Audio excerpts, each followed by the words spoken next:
नमस्कार दोस्तों। ये हफ्ते मार्केट ने एक बड़ा झटका दिया। जब खुला था मंडे बहुत अच्छे से खुला। ऑलमोस्ट 1.25% ऊपर निफ्टी एंड बैंक निफ्टी खुले।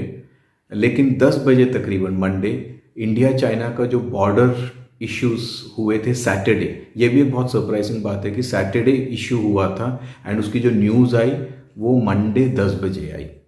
लेकिन जब वो न्यूज़ आई बाजार में जो तेजी का रुख था वो रिवर्स होकर एक बहुत बड़ी मंदी का रुख आया एंड वहाँ से बाजार घटता ही गया। पूरे दिन बाजार नीचे ही रहा। ट्यूसडे वेडनेसडे थर्सडे रिकवर करने की ट्राई की लेकिन रिकवर हुआ नहीं एंड फ्राइडे फिर से एक मंदी दिखी एंड बाजार almost low of the week में बंद हुआ। क्या ये एक बड़े करेक्शन का स्टार्ट है या यहाँ पे मार्केट सपोर्ट लेके आगे बढ़ सकता है? बैंक निफ्टी बहुत वीक था। क्यों इतना वीक हुआ? इसका मेन कारण था सुप्रीम कोर्ट का एक जजमेंट। वो जजमेंट क्या था? आपको अभी आगे क्या करना चाहिए? मार्केट पिछले 2-2.5 महीनों से बहुत पॉजिटिव रहा है एंड आई एम श्योर जो लोग ये वीडियो देख रहे हैं सबने अच्छी खासी कमाई की होगी। आगे क्या संकेत है मार्केट के? क्या हो सकता है मार्केट में? ये एक छोटा सा करेक्शन है जो कि ख़त्म होने वाला है या आगे करेक्शन हो सकता है, ये हमको देखना है। एंड सेफ रहते हुए अपन क्या ऑप्शन स्ट्रैटेजीज कर सकते हैं जिसमें एक रीजनेबली एक अच्छी कमाई हो सकती है? वो कौन सा शेयर्स हैं जो हम ले सकते हैं? वो क्या इवेंट्स हैं जो अगले हफ्ते मार्केट को ड्राइव करेंगे? आइए ये सब देखते हैं इस वीडियो में।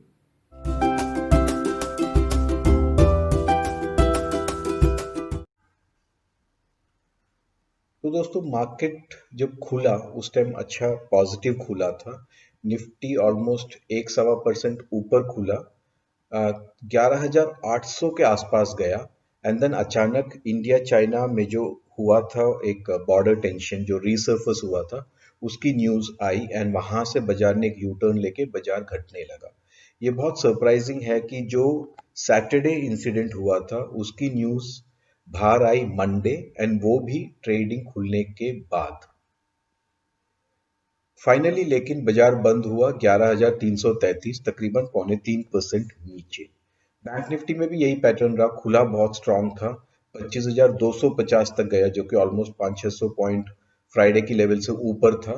लेकिन इंडिया चाइना के वो न्यूज के बाद घटने लगा एंड फाइनली पूरा हफ्ता जो बंद हुआ 23,011 में बंद हुआ जो कि 6.25% नीचे था।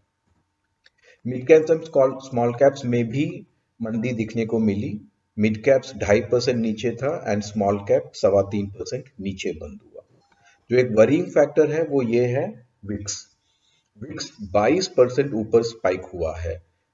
विक्स पिछले कई महीनों से कंटिन्यूअसली नीचे जा रहा था जो कि एक बुलिश साइन था एंड ये दिखा रहा था कि एक बहुत बड़ा मूवमेंट नहीं आ रहा था। लेकिन ये हफ्ते एक बड़ी सी इसमें एक स्पाइक दिखी, ऑलमोस्ट 22% की एक हफ्ते के अंदर स्पाइक दिखी जो कि मार्केट्स के लिए जनरली अच्छी न्यूज नहीं होती है। इसका मतलब ये है कि मार्केट वॉलेटाइल रहने के अच्छे चांसेस हैं। मार्केट ड्राइवर्स क्या क्या है ये देखते हैं। सैटरडे न्यूज आई थी कि रिलायंस फ्यूचर ग्रुप को टेक ओवर कर रहा है तकरीबन 25,000 करोड़ रुपए में। एजीआर वर्डिक्ट जो बहुत टाइम से वेट कर रहे थे सब लोग वो फाइनली ये हफ्ते आया, सुप्रीम कोर्ट ने डिलीवर किया।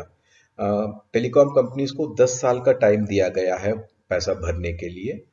ये भारती और आइडिया दोनों के लिए एक रिलीफ था। भारती ऑलमोस्ट 40% ऑलरेडी दे चुका है एंड उसको 10 साल का टाइम है जो कि भारती के लिए बहुत पॉजिटिव न्यूज है।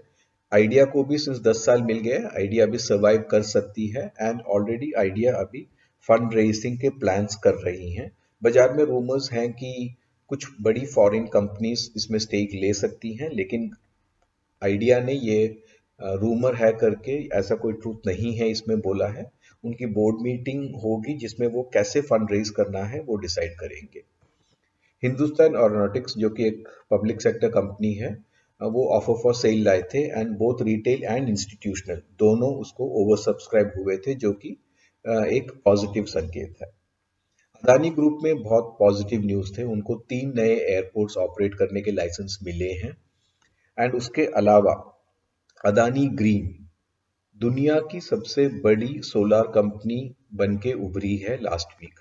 तो ये चीज को हमको गर्व हो सकता है कि दुनिया की सबसे बड़ी सोलर कंपनी आज इंडिया की है।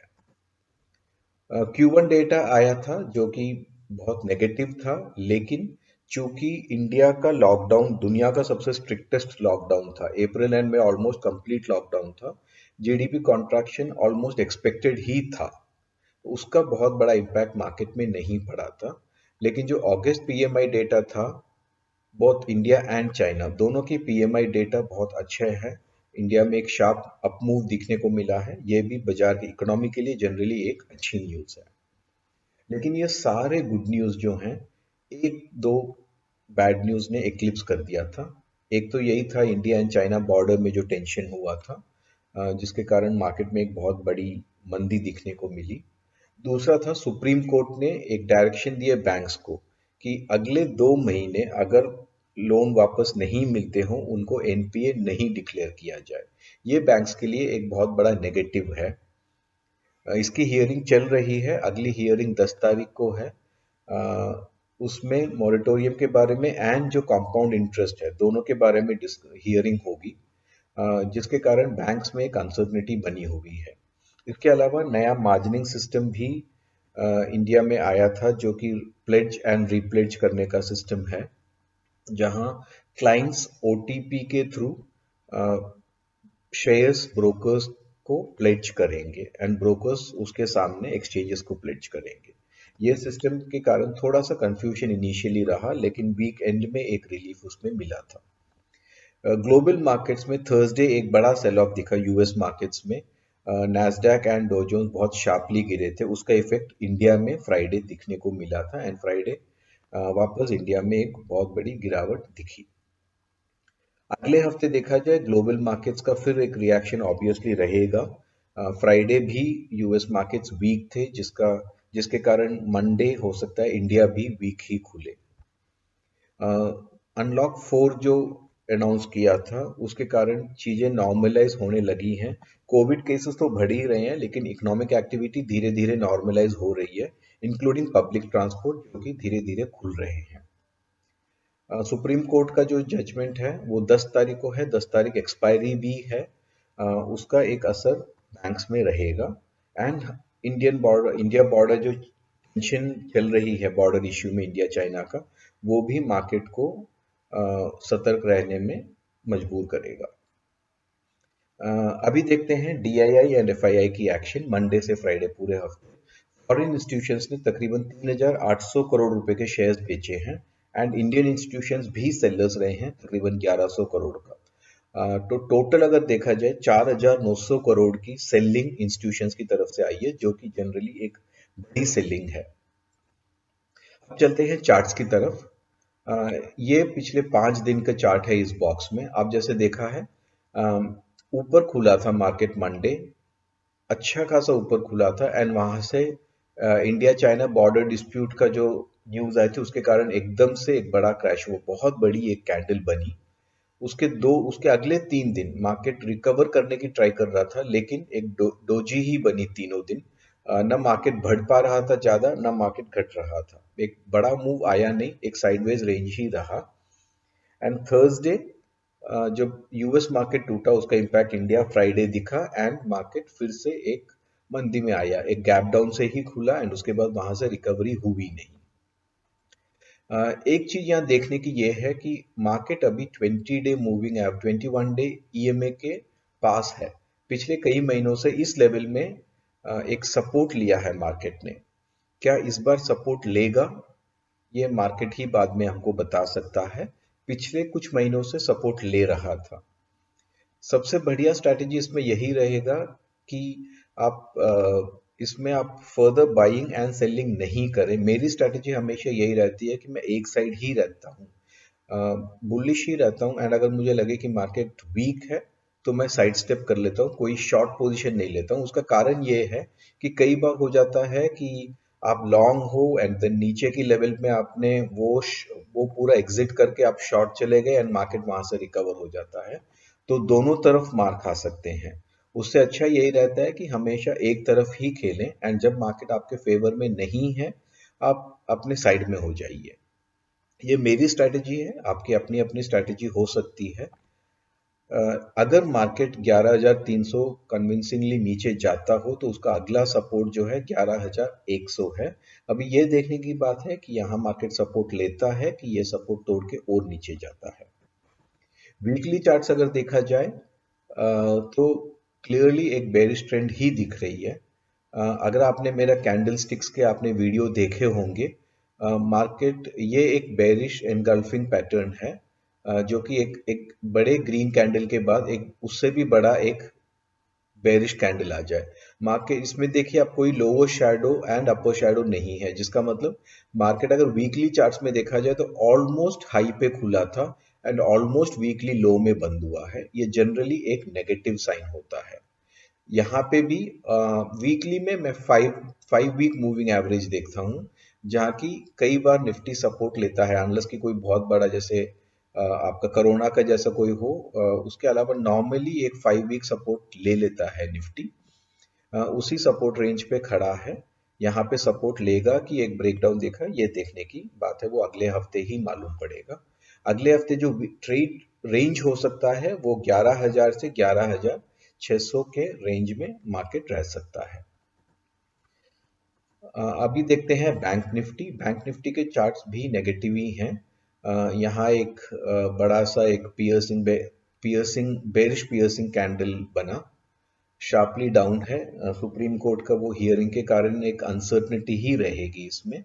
अगर ये 23,000 के नीचे सस्टेन हुआ तो इसका अगला सपोर्ट 22,500 के रेंज में है। रेसिस्टेंस इसका तकरीबन 24,000, इस रेंज में इसका रेसिस्टेंस है।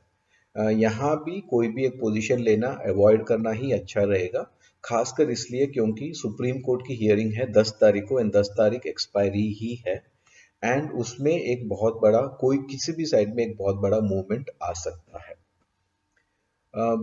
वीकली चार्ट्स में भी देखा जाए तो एक बेरिश पियर्सिंग कैंडल दिखा है। Higher high higher close, higher high higher low है, लेकिन जो क्लोज है वो प्रीवियस वीक से नीचे है, जो कि एक माइल्ड रिवर्सल पैटर्न माना जाता है।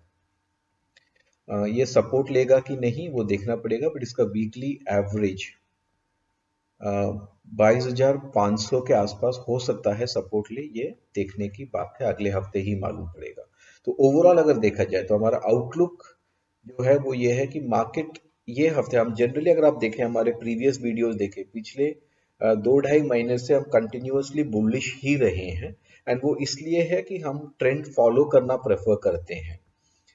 इस बार लेकिन हम बहुत अनसर्टन है, मार्केट एक अनसर्टनिटी दिखा रहा है बिकॉज वीकली चार्ट्स में 5 वीक एवरेज के पास है। यहाँ जनरली सपोर्ट लेता है, लेकिन हो सकता है सिचुएशन के हिसाब से एक ब्रेकडाउन भी दिखाए। अगर आप हाई रिस्क ट्रेडर्स हैं तो आप 11,300 में एक बार लॉन्ग लेके एक बहुत टाइट स्टॉप लॉस लेके ट्राई कर सकते हैं एक बाउंस बैक के लिए। लेकिन अगर 11,250 300 के रेंज में अगर आता हो एंड सस्टेन करता हो तो 11,100 जाने के चांसेस इसके हैं। बैंक निफ्टी में इवेंट है, सुप्रीम कोर्ट का जो हियरिंग है 10 तारीख को, इसके कारण एक साइडवेज मूवमेंट तब तक एंड उसके बाद एक शार्प मूवमेंट दिखाई सकता है दोनों तरफ। तो आप कोई भी पोजीशन लेते हैं तो उसको प्रोटेक्टेड रखिएगा। अगर आप लॉन्ग हैं तो एक पुट लेके रखिएगा एंड अगर आप शॉर्ट हैं तो एक कॉल लेके रखिएगा। ये बहुत जरूरी है क्योंकि कोई भी शार्प मूवमेंट इसमें आ सकता है। अभी देखते हैं हमारी निफ्टी स्ट्रैटेजी। क्योंकि कैंडल्स में बायस नेगेटिव है, हम एक बेरिश बटरफ्लाई सजेस्ट कर रहे हैं। इसमें आप अभी का पुट यानी 11,300 का एक पुट खरीदेंगे एंड 11,100 का दो पुट बेचेंगे, दो लॉट्स बेचेंगे एंड उसके अगेंस्ट 11,000 का एक पुट खरीदेंगे। इसका पे ऑफ ग्राफ तकरीबन ये बनता है। अगर मार्केट ऊपर जाता हो तो आपका मैक्सिमम लॉस 2665 रुपया है, ये आपका मैक्सिमम लॉस है। लेकिन अगर बाजार नीचे जाता हो एंड 11,100 रेंज में बंद होता हो, आपका मैक्सिमम प्रॉफिट 12,333 रुपया है। ये आपका मैक्सिमम प्रॉफिट है अगर 11,100 बंद होता हो। लेकिन उसके बाद अगर और घटता हो तो भी आपको मिनिमम जो इसमें प्रॉफिट है वो तकरीबन 4,800 रुपये का है। इसमें हमारा पीक रिस्क रिवॉर्ड अगर देखा जाए तो 1:5 है, जो कि बहुत अच्छा है। इसमें आप एक और काम कर सकते हैं, आप एक स्टॉप लॉस रख सकते हैं कि इस पूरे स्ट्रैटेजी में अगर आपको 50% ऑफ द मैक्सिमम लॉस यानी तकरीबन 1300 रुपए का अगर लॉस हो तो ये आप स्ट्रैटेजी एग्जिट कर सकते हैं। अदरवाइज आप इसको कंटिन्यू करके ट्राई कर सकते हैं। इसमें आपको एक अच्छे प्रॉफिट मिलने के चांसेस हैं अगर मार्केट नेगेटिव रहा तो।